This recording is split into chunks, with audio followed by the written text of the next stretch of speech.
Okay, I am back with the interpretation of the reading for collective, and I did use my Starman deck, which is a significantly larger deck than a normal Rider-Waite deck. It's like 96 something cards, maybe more, I think.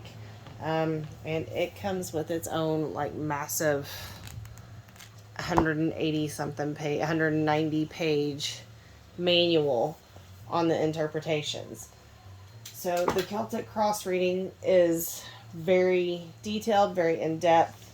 I do actually stop and go through the cards, each card in the layout, and go through the books and any notes that I have elsewhere to actually do my interpretation. So, in a Celtic cross layout, your first card, this card right here, is your signifier card. So that's who I am reading for. In this case, I chose the world because I'm reading for the collective. Again, if this reading is meant for you, all of it will resonate, not pieces of it. When you pick and choose, you do not get an accurate reading. And it doesn't give you all the information you need to work from. Okay? So, now then, the second card, this card here, is the Chariot, and that's our obstacle card, or what we need to overcome. So in this case, we are not following through with the things that we set out to do. We hesitate.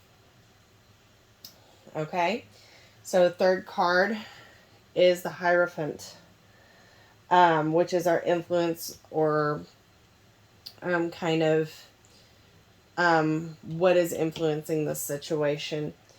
In this case, it's reversed.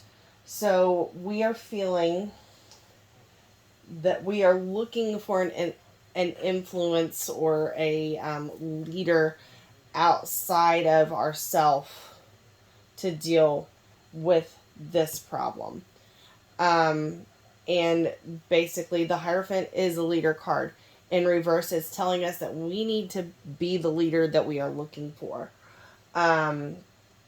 We have the strength within us and a greater understanding than what we realize of what we're trying to set out to do. We don't need someone to tell us how to do it.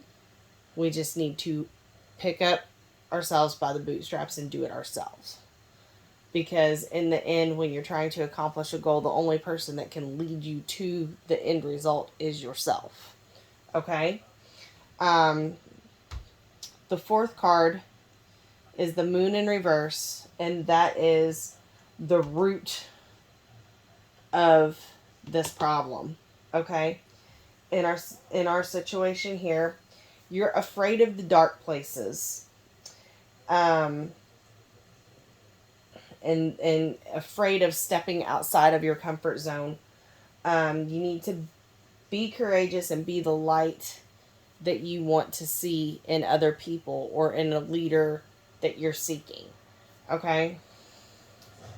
Our fifth card is the past.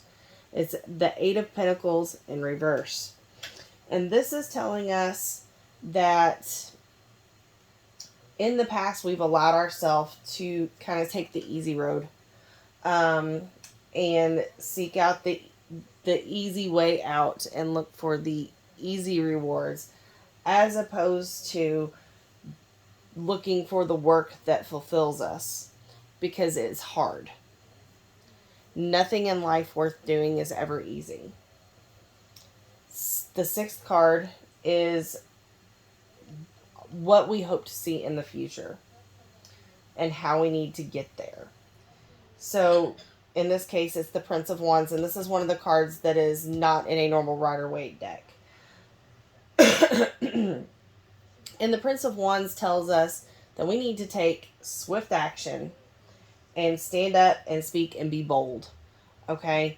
So it's telling you that if you want to achieve your goals in the future, you have to stand up and you have to be the leader that you are looking for in other people. You can't sit there and take the easy way out and let other people be that person.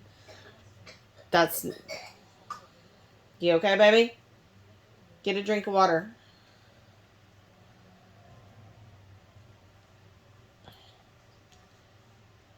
You have to be the leader that you are seeking. You have to stand up and be bold. You have to do the hard work if you are going to reach this outcome. And there's going to be a lot of shadow work involved in this, or looking deeper within ourselves to get there. Okay? The 7th card is kind of where we're at in our headspace, our attitude about the situation. We are passively hopeful. But not really in the headspace to take the steps that we need to. That's why I said the shadow work needs to happen. You need to, again, we need to, as a collective, do the hard work, do the things, and be the voice that we want to see in other people. Because in the end, if you sit there and you be quiet, you accomplish absolutely zero. And if you wait for somebody else to say what you want to say, again, accomplishing absolutely zero. Okay? The 8th card is the Prince of Swords. And that's kind of, again, it goes back to like our environment, our headspace. The environment that's influencing us in our headspace right now is not really a safe place to cultivate this leader that we need to become. Okay? This environment has us feeling trapped and stalled. So you have to keep your mind focused on, and I feel like in this situation it's kind of a perceived notion, like we're so set in our ways of doing everything the easy way, we don't feel like we have the support system to do what we need to do things the hard way. But I feel like that is like a mindset thing and not an actual physical thing. I feel like we have to work on our headspace and get it planted in reality and in a firmly real place to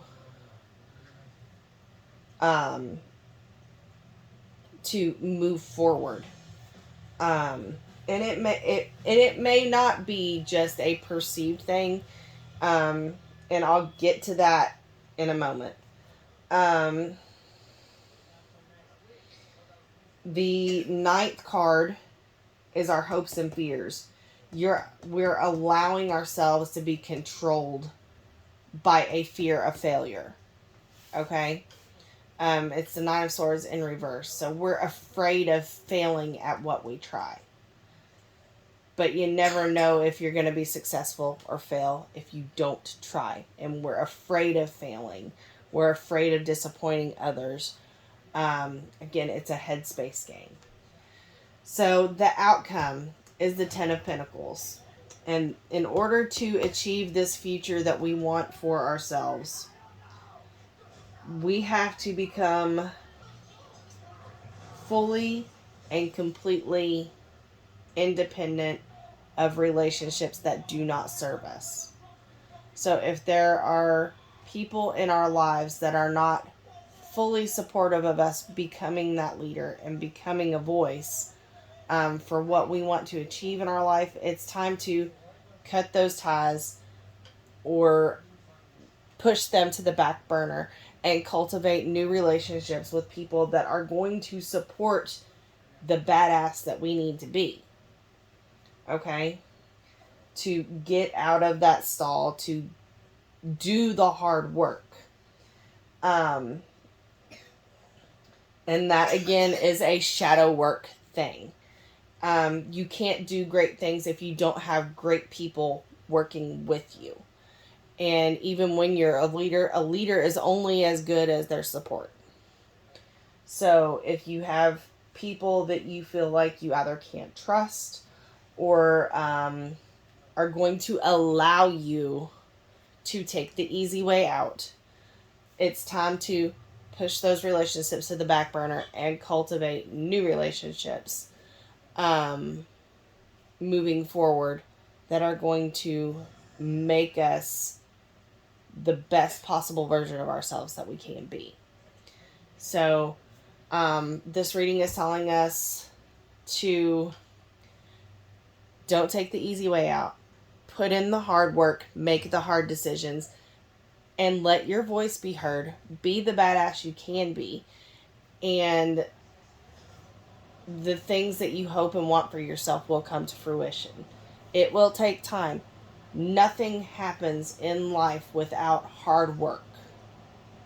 Nothing. Not a single thing.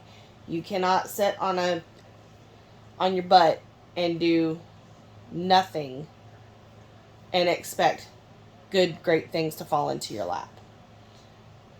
You put in the hard work, though, and those good and great things come to you in time. Nothing is easy, or nothing that is easy is ever worth doing.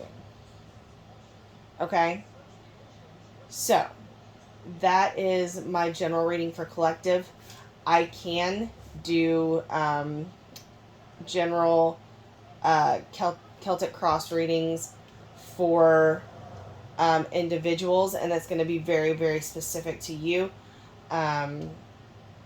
I choose a signifier card based on, kind of the energy and vibe I get from you. I never ever look at profiles unless we are friends on Facebook anyway, and I just see your content that you post on a regular basis. That is it. I don't go look through your pictures. I don't ask leading questions. Literally, I cold draw after sitting with my altar and getting in my headspace and talking with my spiritual team. I do a cold draw. I do exactly what I did tonight, which is draw the cards, interpret the cards, write down, and I have lists of, my readings where I've written down the meanings of the cards and my interpretations of the cards, etc.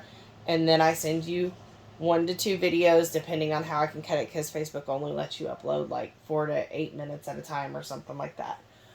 But that's how I do my readings. I do have Celtic cross readings available on my page, on my Etsy page. I do have 3 and 5 card general readings and 3 and 5 card specific readings. And I do have yes/no readings available as well. So if that's something you're interested in, let me know. And you guys have a good evening. Thanks.